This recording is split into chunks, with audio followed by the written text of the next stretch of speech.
Well, good evening, everybody. Christopher Mayer from the M&P Conservative Media Network and KTNTradio.com. And as I say on my show, once more under the breach, here we are at the beautiful Biltmore, built in 1922. It's absolutely fantastic. We have a beautiful, the rain is starting to clear up, absolutely beautiful skyline behind us. I'm talking to Reis, who's running for Congress out in the 2nd District of Rhode Island. There you go, there you go. And now, he's first. Yep, we have 2 districts. First. Wait a minute, there's only 2 districts in Rhode Island. It's that small a state. It's not only is it that small, but they say that after the next census, we will probably only have 1 district in Rhode Island. Seriously, is there? Okay, now, you know what? You should run my show. This brings us into the conversation. Massachusetts is seeing an exodus. You look at our state demographically, business-wise, we are either at net zero or negative of business and people getting out. California too. You just said, is that what's happening in Rhode Island? Oh, most definitely. And you know, I actually... Why? What is that? Well, obviously our government can't attract business because we're putting up barriers. You know, I mean, what business is going to come to the state of Rhode Island when all you're doing is out there saying we're going to increase minimum wage, when you're saying that we're going to toll trucks for using our roads. Okay, it's like, okay, so this is a business-friendly environment. No, it's not. No, it's not. And you know, we just have a horribly functioning government that doesn't understand that in order to serve their people, they need to make sure they can get them to work. That's the first and foremost responsibility, and they're not doing that. On top of that, we're opening our arms to the refugees and to illegal immigrants. Our governor wants to give them driver's license for illegal immigrants. And so all these variables just are going to increase the burden to the taxpayer. Exactly. It's going to take more money out of things. There's been a big whole bridge project going on here with the 95. I know. And here's the thing. I've been down Providence many times throughout my life. I mean that is your big thing. You know, in Massachusetts, yes, it took us like what 25 years to get the big. That's yours. It's your turn. Yes, it is. So that's what that is. But they see that as, oh, no, we're creating jobs. We're creating jobs. No, this is just, you know, I'm patting your back, you're patting my back. But you're right. The average guy who says, gee, I just invented this thing. Where do I want to set up my business? Well, I'm going to go to Providence, Rhode Island. Yes, they're so business friendly. That's what's happening in Massachusetts. Who are these businesses saying, oh, let's go to Brookline. Yeah, let's go to Worcester. It's great. Oh, wait, how much are you going to tax us? Oh, come on in. It's crazy talk. Why do they keep doing this crazy talk? Well, because it gets them elected. You know, unfortunately, it's the electorate is led to believe that they're going to get all these freebies, and they're going to be taken care of. Yeah. And the government that you let me take care of for you will take care of you. And that's the mantra now, the entitlement thing. Here's some money. Again, the illegals, the immigrants, the refugees. Even a city like this has a huge inner city problem. Sorry, Mitt Romney was right. There's that 47% right there. And that's what this style of government caters to. They depend on that. Right, and those numbers just keep going up. Sure, it's no longer 47, it's like 52 now. Of course, you know, and so the false promise that they're making there is that they're going to take care of you, but actually what they're doing is they're putting the burden on the working man and on the businesses.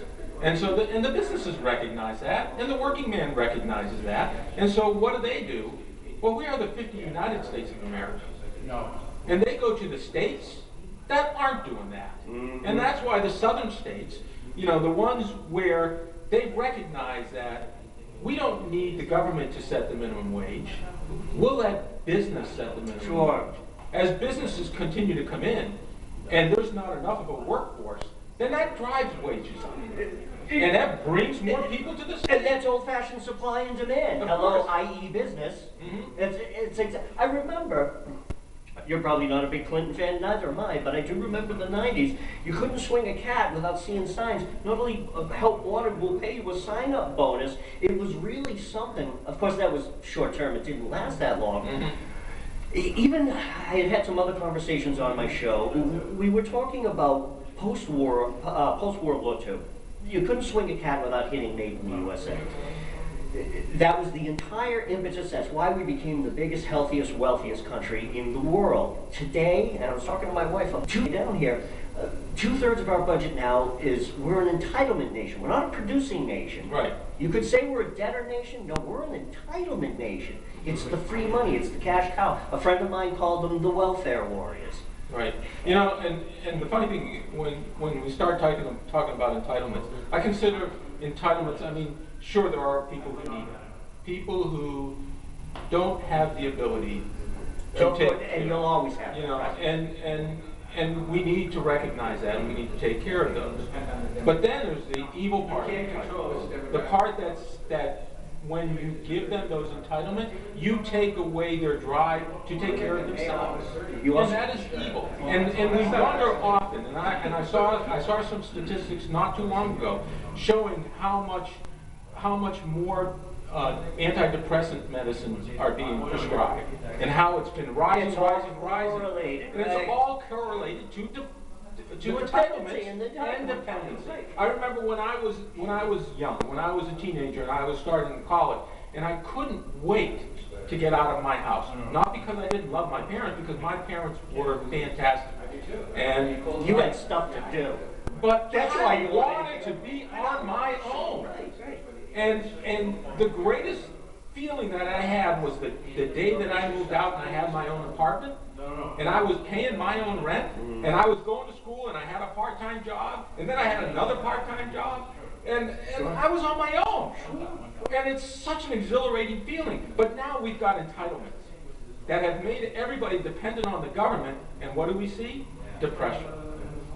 We see depression, and we also see transgenerational poverty. Europe is a great example. Europe has transgenerations of being on the dole. The grandfather is on welfare, the father's on welfare, the son, grandsons, none of them have jobs. And so I think this gets back to what Ken was talking about the inherent evil in that, is it does. And it doesn't just breed, I guess, a form of depression. It breeds that sense of, well, okay, what's in it for me? Where's my share? Mm-hmm. And so that whole concept of, no, you got to go out and earn it. It's like, what are you, crazy? That actually becomes a thought in people's minds. It's like, what are you, crazy? No, give me my check. Right. And it's fueled that movement for the Democrats. Sure. It's fueled that movement now right. of income equalization. Right. Okay, so now we want to take you from dependency. Well, we're going to keep you in dependency. We want to keep you in dependency, but now we're going to make it more lucrative for you. Right. We're going to income equalize. We're going to raise minimum wage. But what they don't tell you is that it doesn't matter how high minimum wage goes, it's still minimum wage. Right. And everything else goes up in relation to that. Yeah. You're not going to say, I'm going to take minimum wage from $8 to $15 and say the ones who are making $10 are still going to make $10. No, you got to pay them $17. So when everybody's wages go up, cost of living goes up. Here's one of the things that you don't see, or that's being said about this whole minimum wage increase, is now you're in a different tax bracket. So you think you're getting 15, 17? No, you're not. You're not. Because now you're in a different tax bracket. So now they're taking, instead of taking 28%, they're taking 32%, or whatever the number's going to be, correct? Yeah, I guess the government's always looking a way to fuel their own mission. And selling you this false message. All the people are hearing, the ones who are on minimum wage, is that they're getting a raise. Rhue, thank you so much. Oh, my pleasure. Plug yourself one more time, man. All right, Reis for Congress, Rhode Island's 2nd District. Rhue, thank you very much.